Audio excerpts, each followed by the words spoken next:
Yo, yo, yo, yo. Hey guys, welcome back to another amazing edition of the Best Practices Show podcast. It's the beginning of another week. It's Monday. And every Monday, we do something called Metric Mondays. Give you a little bite-sized piece of information, a short little podcast around a metric that you can use to improve your practice right away. And do you know there's a number that shows us how good your team is at capturing opportunities on the phone? It's called the new patient call conversion percentage. And today, I have my amazing co-host on, Miranda Beeson, to share with you and us, what is it? How does it impact the practice? And how do you improve this metric so you don't spend millions on marketing? So please listen up. Hope you guys enjoy this, and we'll see you soon.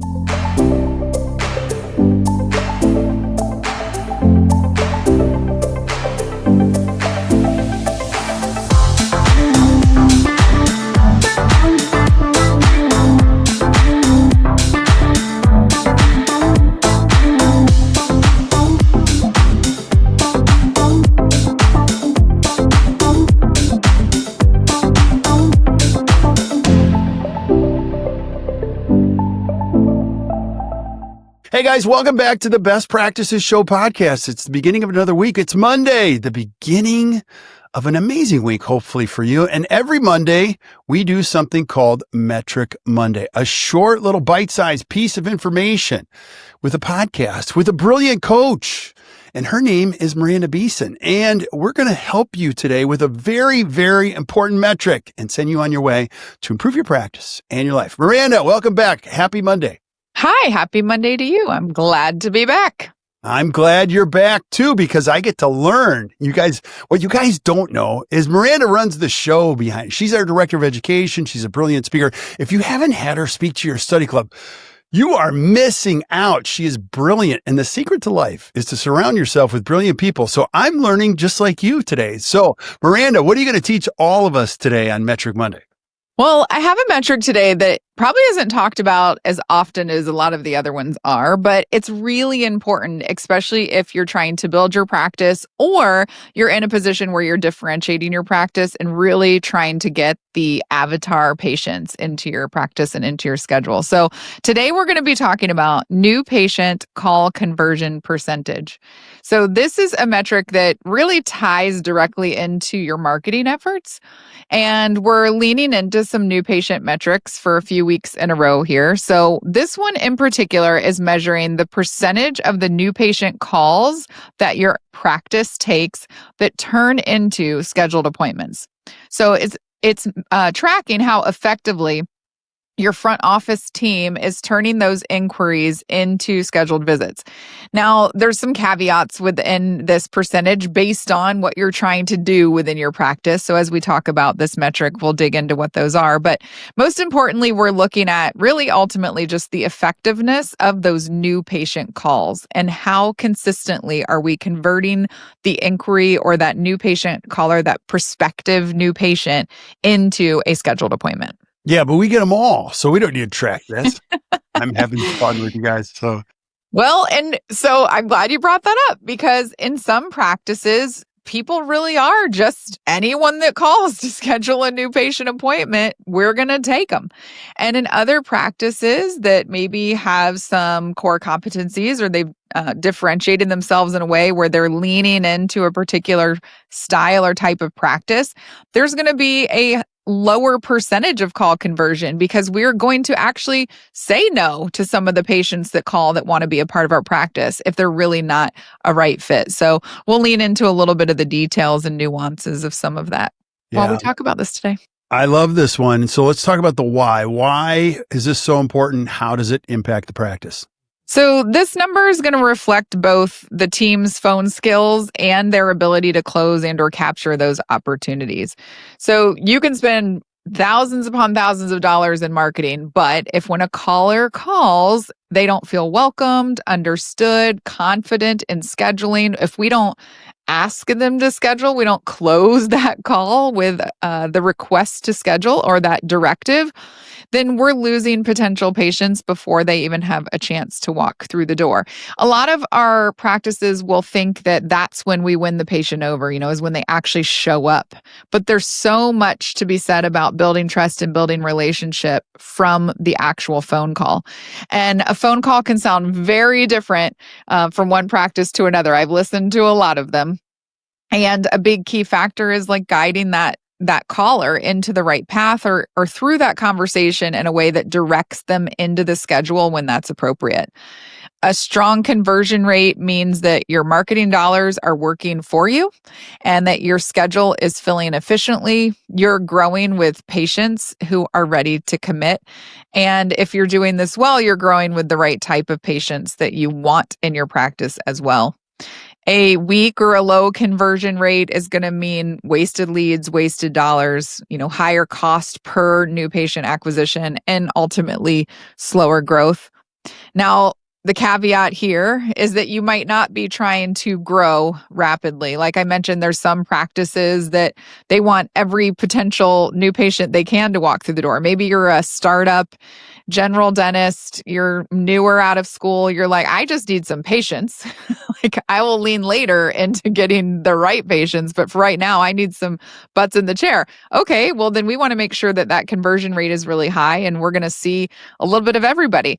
But perhaps you're a strongly differentiated practice, a fee-for-service practice. You do primarily comprehensive care and your first visit is you don't take emergencies, right? You only see comprehensive new patient visits. And if that's where you're at in your practice, then your goal or your benchmark for this percentage might be a little bit different because if somebody's calling to just have an emergency tooth pulled, we're not going to schedule that new patient. So when we look at the benchmarks for this, it's kind of tricky to give a general standard benchmark because it's going to be customized to the type of practice that you have. But it's important to dig into the data. So it can be as simple as just keeping a manual tally sheet of, you make a hash mark when someone calls in one column and you make a hash mark in another column if they schedule, and just do the math at the end of each day and at the end of each week or month. And when you're looking at that, like you may have a moderate percentage, again, due to being selective with who you're inviting into the practice. But it's important. The most important piece of this metric isn't the metric itself. It's more like what is the like meat behind that metric and really knowing what is happening when people say yes or no. If you're at 50%, why? If you're at 60%, why? If you're at 80%, why? Like what is it about what's happening with those phone calls where you're at that metric? Yeah, it's so important. And so when you have somebody that's working in this role, number one is letting them know as an expectation, we're going to be looking at this and my job is to help you improve this. Maybe record some calls. There's a lot of things that you can do, but the more that somebody leans into this and owning this, it's going to have a dramatic impact on your practice. Now, let's just start at the low end of this, or if it's not going well in your practice, Miranda, like let's say somebody's listening to this, we're not good at this. Like, give us some simple tips. Like, how can we improve this metric? So working with your team to align on your new patient call process and how to build relationships over the phone, how to gain trust and commitment before they walk through the door. On our last Metric Monday, if you didn't listen to that, go back and do so. We talked about your team building a new patient process system, like what happens in that experience when the patient is here. But ultimately, the very beginning of that system is this piece in itself, is what is this new patient call process, or what is the new patient call experience really all about in our practice, and making sure that your administrative team members who are going to be on the phone really understand what we're trying to do with that call. And I'm not trying to point fingers or throw anybody directly under the bus, but I've heard a lot of new patient calls. And a lot of times what I hear is just, thank you so much for calling. How can I help you today? And someone will say, are you taking new patients? And they say, yes, we are. Right? And then the silence, and they're waiting for the patient to ask the next question, which is always, well, do you take, United Concordia or XYZ dental insurance? And so now our whole conversation on this new patient call is solely built around their insurance because the patient doesn't know what else to ask. So really aligning with your team on what is the appropriate way to guide patients through these calls. What are the right questions to ask? When we say yes, we absolutely are, our team following that up with a question back to the patient to get a better idea of what it is that that patient is trying to accomplish. Like, yes, we're absolutely taking new patients. Thank you so much for reaching out to us. What's going to be most important to you in finding a new dental home? What are your expectations for your first visit at your new dental practice? Just learning a little something about if they're the right fit for our practice. And then it's really great to listen to calls. You just mentioned that a minute ago. Listen to those recorded calls if possible. You can coach your team on tone, word choice. You guys can collaborate on it. I have a lot of teams that will listen. They'll pull calls and listen together and then discuss what was good, what we could do a little bit better. It's great if you're not able to hear your counterparts or colleagues on a regular basis to pick up on the little tips and nuances of what they do well. And then we have a self-evaluation form, and that generated from something that I did on my own years ago when I was in private practice, where it's broken up into the greeting. Are we really discerning what that patient needs? It's basically a rubric that you can sit and listen and do a self-evaluation of your own calls with new patients to say, am I hitting the mark? And sometimes it's great. You don't realize until you listen to yourself on the phone where you might be excelling or where you might need to develop a little bit further. Yeah. Sorry, go ahead. No, I was just going to add. I was waiting for you to keep adding. Raise our hands. Well, the recording thing is if you've ever listened to yourself in recording, number one, you always hate it. And number two, you think, oh my gosh, I could say that better. So I think somebody leaning into that is so important. Number two is, you might have Susie at the front and she gets really good at this. Well, the likelihood of her staying her entire career in your office is very low. So if that position ever transitions, you have about 100 to 300 calls that you could say, these are great training for the new Susie that comes in to take over that role. And then I'll add this. Verbal skills are so important. These people that answer phones in a dental practice and are brilliant at it are just not floating around in the universe. A great percentage of the time, you're going to hire somebody that's never done this job before.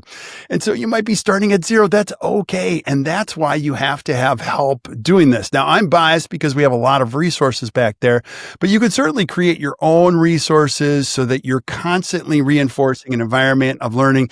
Miranda is truly one of the best on verbal skills ever of all time. So I wouldn't waste time trying to find somebody to train you to do that. I would ask her to do it.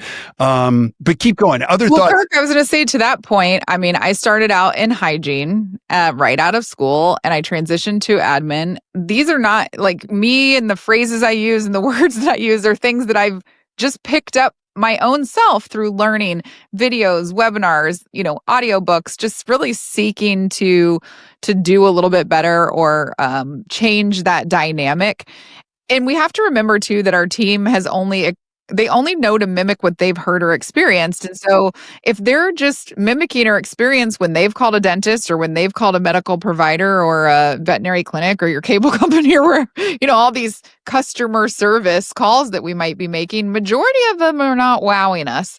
And so we really do have to look for opportunities to introduce concepts to our team to help them see that there can be a different way in which this goes. And if you have an opportunity to have someone in your team, you just mentioned, the infamous Susie, or you have a Miranda, or you yourself do a really great job with this type of communication, be the leader and go first. When I was an administrator, I would use my own calls, good or bad. Because, here's how it works, office managers that are listening. The schedule is crazy. Your admin team needed a break because hygienists think that administrative team members can eat and potty whenever they want to, but guess what? They can't either. And so they do occasionally also have to step away and take a break. So you're the office manager. You pop up front. You say, I'll cover for you. You go take your 15 minutes and you answer the phone. And guess what? It's a new patient. And you're just as frazzled because you're in the middle of a million things. And maybe you didn't have the best new patient call.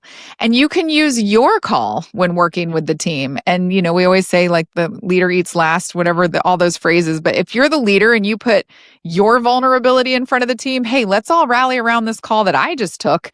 I think I could have done this better. I think this was pretty good, but what do you guys think? And you really put yourself out there as the the first person to take that step into that kind of vulnerable space. And then in the future, you can start to really work together as a team. I just did this with a team that I coached not too long ago, and I gave tons of kudos to the team member that let us all listen to her call, because how awkward is that to listen to yourself, not only you're like on your own, but with your whole team evaluating it.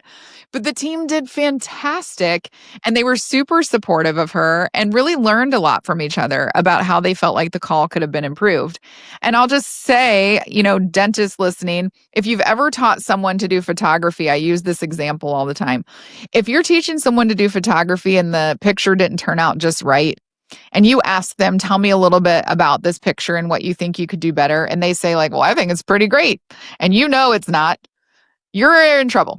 You got a whole different place that you're starting from than if the person can say, well, I see that it's canted a bit. I'm supposed to be focused on the lateral, but I noticed that I'm focused more on the premolar. If they can point out those things that aren't exactly right, now you have somewhere to start from where they're going to be more open to learning and growing and developing that skill. And it's no different for the call. If they listen to the call and think it's fantastic, you got a road ahead of you. If they listen to the call and they go, gosh, I sounded like I was sleepy, or I didn't even ask her any questions. Well, now we have somewhere to start from, and we can really grow and work together towards making it better. And then the last and very simple logistical piece is that we do need to make sure that our scheduling system is easy for new patients to get in. We always say we want new patients in the schedule within 2 weeks. I know you like 7 days. I feel like 2 weeks is anywhere in that range of 1 to 2 weeks. We'll keep it in a general range. If it's much more than that, your patient's probably going to keep calling, and they're probably going to try to find somewhere else to go unless we've really wowed them. So we have to make sure that our scheduling system allows the team to schedule new patients easily and have the availability that they can get in really soon. We don't want technology or that lack of new patient blocks being held or anything like that to get in the way of a new patient being able to say yes and us being able to have them scheduled and then therefore have a higher conversion percentage rate. Yeah, so well said. And so what this metric doesn't show is how good the value perception is on the other side of a patient. So think about this. If you have a Susie come in and her new patient call conversion percentage isn't great, maybe it's 25%. She works hard with your help, with all the resources we have in the BPA. She gets it up over 50% and then eventually approaches 75%. I can promise you one thing that's going to happen. Those patients on the other side are going to go, this is going to be expensive. Mm-hmm. Wow, she is good. You never want somebody to be really good at this and have patients on the other side go, this is going to be cheap. They're going to be coming in with like this. They're going to like you before they even meet you. So they're looking forward to that visit. Amen. So the power of having somebody at the front that's good at this, that knows the metric, good at verbal skills, and can create value on the phone, it's tremendous. And it's on us, the leaders, to find, grow, and develop those people. And you might be thinking, this might be hard. Well, we're here to help you every step of the way. Miranda, that was absolutely brilliant. And I can't even say what I want to say. I have like 30 minutes more to add because you're so good, but we got to keep these short. But I will say this. I am so glad you guys are here. We're so grateful you guys are listening. The podcast keeps growing. And if this is hard stuff, our job is to make it easier for you. We've created an entire resource, an entire ecosystem back in here called the Best Practices Association, where we have all the tools that'll help you every step of the way. And let's say you do get a new Susie. We want to help her succeed. Instead of just throwing her up there and say, go figure it out, you can actually put her back in the BPA and go, listen, there's a ton of resources back here. Just start somewhere. This Miranda girl, she really knows what she's talking about. Just follow her lead and you'll see they'll feel supported in this whole process. So make sure you join us back at the BPA. There's links down below. And we'd love to have you on this journey. Miranda, that was amazing. Thanks. This was fun. Yeah. I hope you invite me back next Monday. My gosh, don't even go there. You run the show. I hope I get invited back next Monday. So cool. We'll stick around when we say goodbye to everybody else. But thank you guys for listening to the Best Practices Show. I hope your week is off to a great start. And until we see you guys next time or you hear from us next time, keep watching or keep listening to the Best Practices Show. You guys enjoy your Monday.